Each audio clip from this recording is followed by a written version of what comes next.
Hello YouTube, it's been a week or two since I uploaded last. I'm making this video to tell you how to cure eczema. It's very easy, 4 steps. I'll tell you the steps to take, but you're going to have to do the research on how to do that best for you. For eczema, yeah, I have eczema, still have it.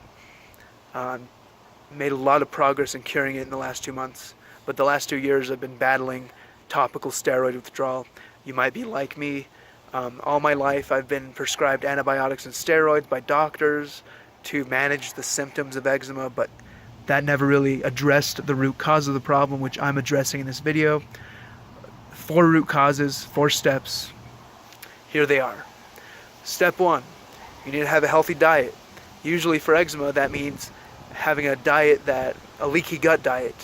Going on a leaky gut diet and then seeing how that feels, bone broth, repairing that gut, and once the gut is repaired, the skin is repaired. And it sounds simple, because it is, but it is very hard mentally to follow a good diet, and that is step 4.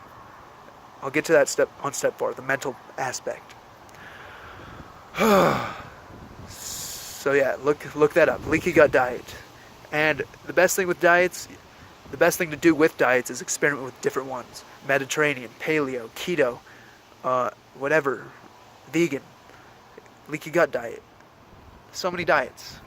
And like once you look into those 5 that I just mentioned, you'll be good. You'll know pretty much all the mainstream health diets for 2018. Well, yeah. Step 2.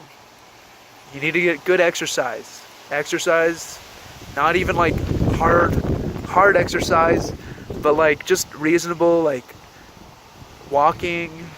Just don't sit in the house all day. If you really need to recover, it's okay to like lay in bed all day for a couple days, but try to walk around the house. Try to play with your dog a little. Try to just go on a sunset walk. Those are great. And again, a lot of mental barriers there. It's hard to get into the habit of doing exercise, and that's the key reason people don't end up exercising and healing themselves, is because it's hard to get into it. But that's step 4. I'll mention that a little later. Step 3, you need to get good sleep. You need to sleep in a dark room, and you'll probably know if you have good sleep or not, because based on how often you wake up in the middle of the night. I had sleep apnea, and I think I'm over it. It's really interesting because whenever I did get sleep apnea, I'd have nightmares, of not, being able to breathe, and, in the nightmare, I'd be, fighting myself to breathe, and it'd be crazy. So I think there's a lot of, mental barriers to sleep apnea, too, but I'm not really sure. Dreams are very important. Dreams heal you. So if you're having nightmares, then your mind's trying to tell you something. Dreams have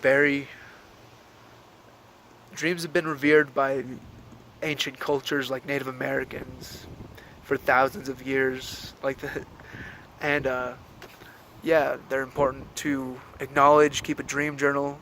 Yeah, dream journals are actually a really great way to start getting more involved in your sleep and having deeper sleep every night. Even working on lucid dreaming, once you're able to master your sleep to that level and have lucid dreams, you will benefit a lot, because going into those mind states and those dreaming thought cycles really is pretty much it is sleep. It is the essence of sleep. So definitely check out lucid dreaming if you want to learn some more skills on that. All right, 4th and final tip. This is the most important tip. It's the mindfulness tip, the emotional intelligence.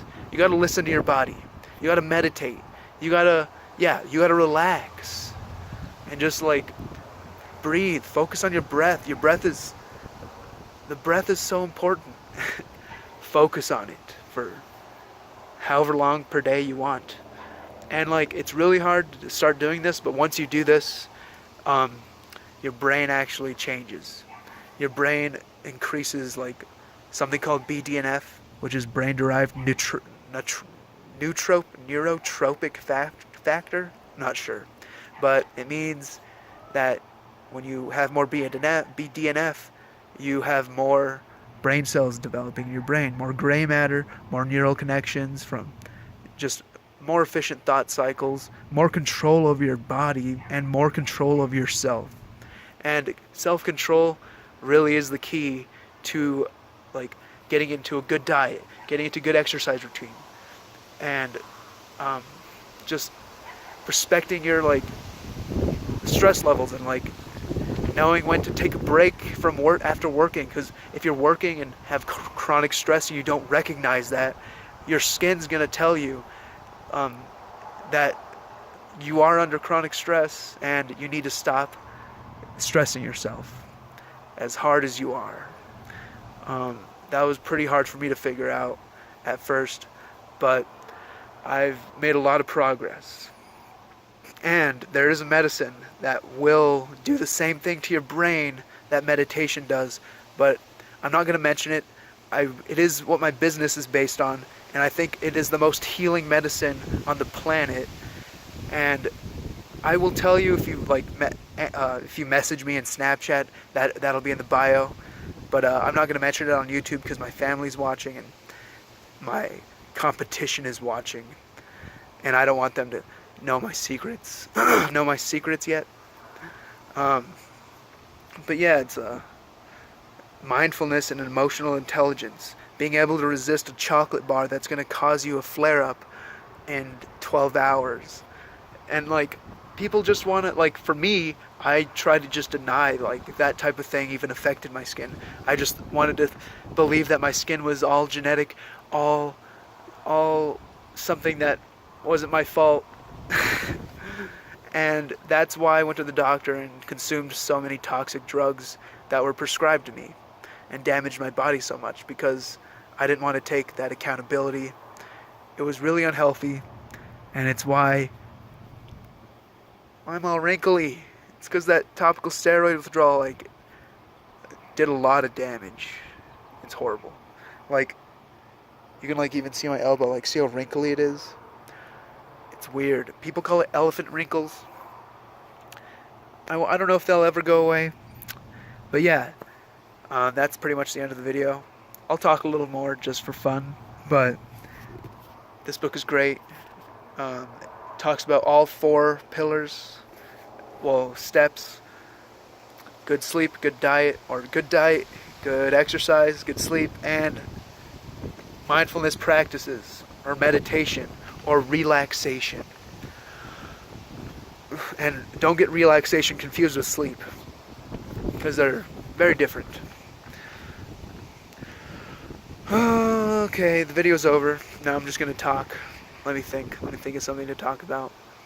Oh yeah, okay, final thing.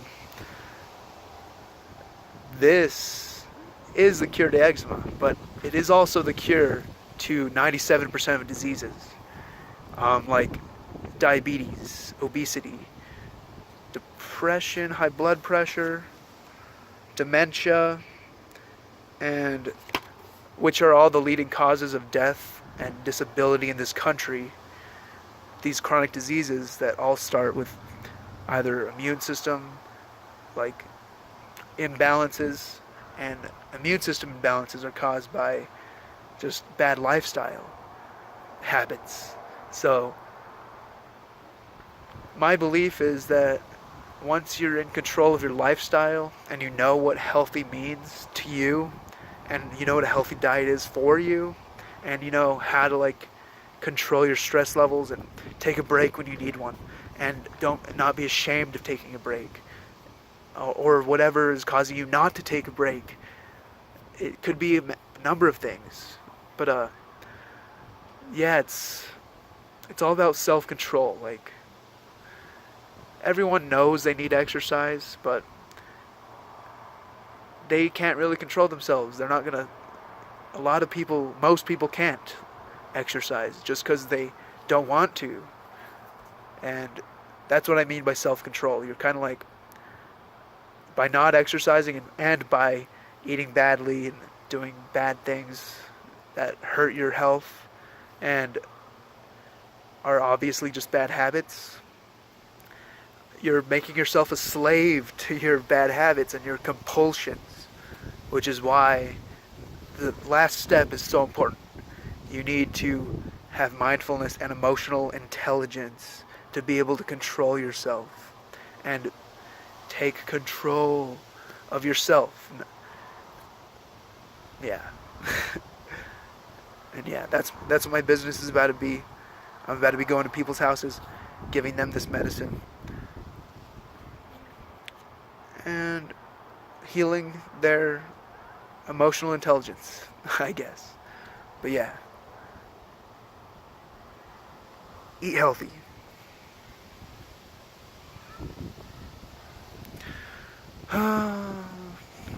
Oh yeah, this is my backyard, by the way. Got some kale in the garden. Got a nice little pine tree, got a maple tree, pear tree that doesn't make any fruits. Neighbor's house. Some butterfly bushes. It's pretty nice out here. It's nice and windy today. I went to Costco with my dad. We got some seaweed and sardines. Sardines are very good, staple. Like wild caught, high omega 3s. I could talk all day about like all the different things I've learned about foods and stuff and different exercise routines and just how your body works, like all the hormones released when you do certain things to your body and how beneficial they are. But that's just an explanation for what happens when you start going on a healthy lifestyle. It's not really the answer to the disease, or it's not the cure to the disease. It's just an explanation for what happens when you start feeling better. You're like, oh wow, like you feel better, and then you're like, oh wow, I feel better. And I don't even know what I was about to say. I know I was about to say something. Oh yeah, you feel better.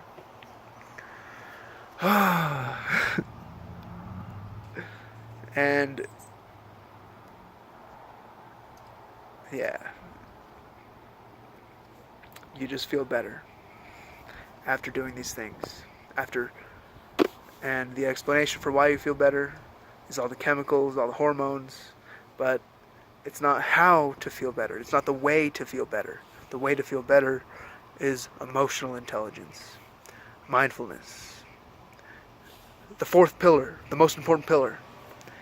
The rest is all there. The rest is all clicks away on your phone.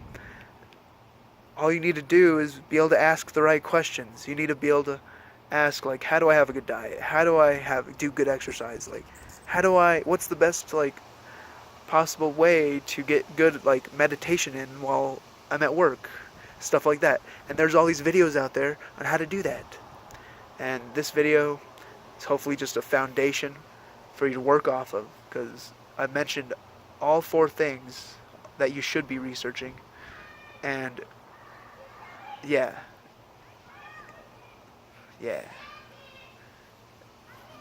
Once you start researching, you'll you'll have more knowledge on these 4 topics, but these are the 4 topics that will bring you health. I wonder how long I'm just gonna keep doing this.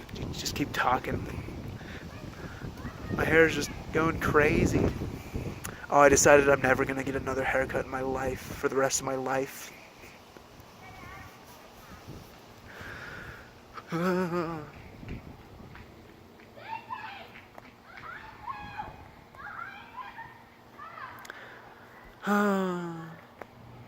Got some kids playing. Can you hear them? Probably. Alright, well, now I'm going to end the video. Have a good day.